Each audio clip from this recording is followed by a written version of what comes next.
Hey, Minnie, what sort of challenge is this, 18th versus first? I just saw a stat in 20 years it hasn't happened, that it's been a boil over. Is it a sort of a free swing almost for you? I mean, 20 years ago it happened and someone won 20 years ago. So, look, it's a challenge. Collingwood are a team in form, no doubt about that. But every week we look at games and we find holes in opposition and things that we can exploit. So we're up for the challenge. It's a really exciting one. We're going to miss some of our senior players, which will provide opportunities for other guys to step up into leadership positions. And it's a great opportunity and we can't wait for it. Is it a learning thing as well? I guess playing against the best and challenging themselves, the players? Yeah, I think so. That's part of every team's growth. And as a young player, you play against the best players in the competition and you start to understand what it takes to be the best. So, that's all part of what our young guys will go through on the weekend. Do you even bother about having plans for Nick Dacos in terms of tagging the way the other clubs have been doing, or do you just put your 18 out against their 18? Yeah, it's something we're still working through in match committee. Like he's such an exceptional player. His brother's pretty handy too, and they've also got a few others that are quite capable. And it's definitely a challenge. There's no easy answer to it, even when you tag Nick. He's pretty handy still. So we'll work through that in match committee further this afternoon and make some decisions on it. Does it look like a job though for Brady Hoff, considering he did a pretty good job on Bailey Smith after quarter time in that Geelong game? Yeah, so we think Hoffy's got the skill set to do it, for sure.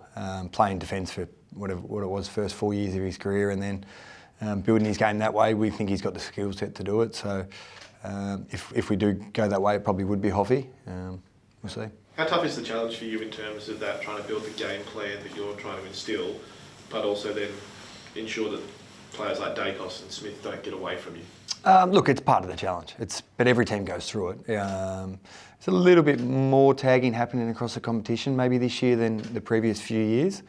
But I think it's horses for courses, and sometimes when you tag, it takes things away from the rest of your team, and opposition, if they have good plans in place, can pull you apart a little bit. So we definitely have some plans in our during the week that if players get away from us, but how we can shut that down. How often we'll start with the tag, I'm not sure. We haven't done it too often yet, but it may be something we do. How was the route after Jeremy McGovern's announcement last week? And do you think not having a game helped with the emotions around it? Yeah, it's a good question. Look, it was flattening.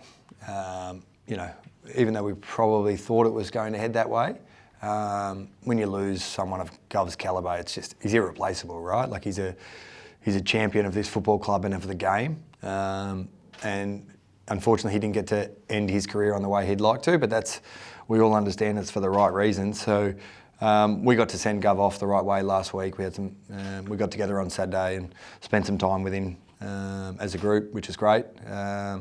But as footy does, it rolls around to another game this week and we have to refocus and get ready for Collingwood. From a football sense though, the reality is you thought you were going to have him for another 18 months on your list. How does that change your plans for not only the future but also the now with players like Jobe Shanahan, Archer Reid? Do you have to look at swinging some guys around and changing their roles?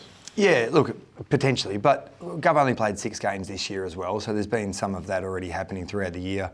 I think you will have seen us play Oscar down back for a period. You saw Jobe's been playing down back at different stages, but in terms of list management, we'll just work our way through that over a period of time and where we think we need to go from a key back perspective.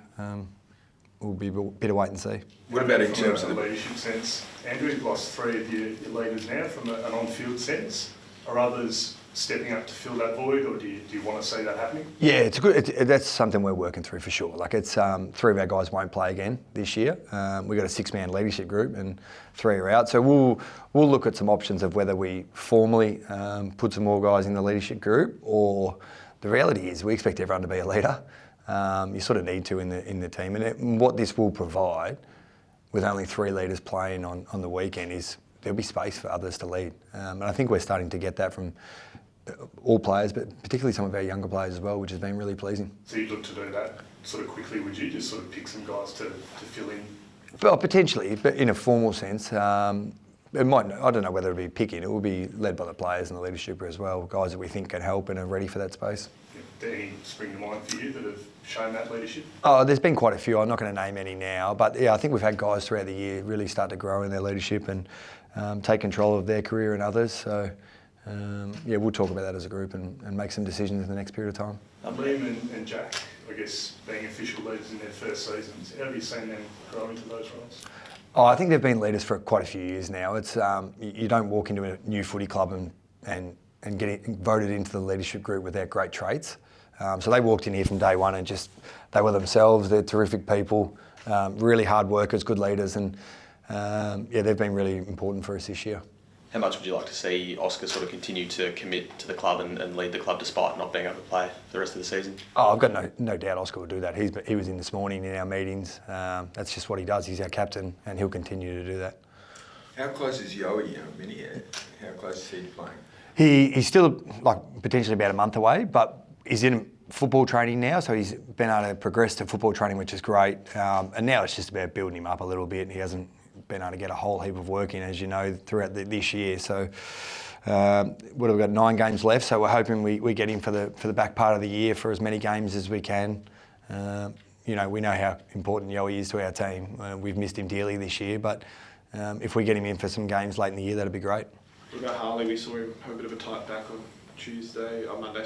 How's he tracking? Yeah, Harles is all good. I'm not sure there was anything to it. The information didn't even get to me, so it probably shows that this time of the year players all have something, but it was nothing more in it than just a bit of a rub on the back. I know Harry's probably got to get through training today, but if he does it, that obviously opens up a chance for young Job Shanahan. What have you liked about his development down back in the last month or so at Waffle level? Yeah, so I think probably played his best 2 games, the last 2 games.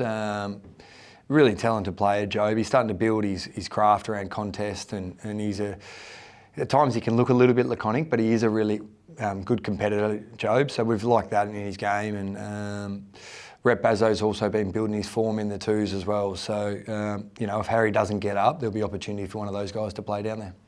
Just on the Pies, Darcy Cameron's been probably one of the informed rucks in the comp as well. Can we expect to see both Bailey and Matt thrown at him, and what sort of your plan for him? Yeah, look, he has been in a really good form this year, marking the ball really well as well, which is an important part of the Pies game.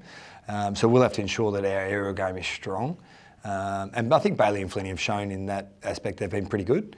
They are competing well in the air. So we'll train today, pick our team this Arvo, and it's a big part of the area we need to get right though. And earlier flight than normal into Melbourne. Now, cameras might not be able to get there. Get out of bed.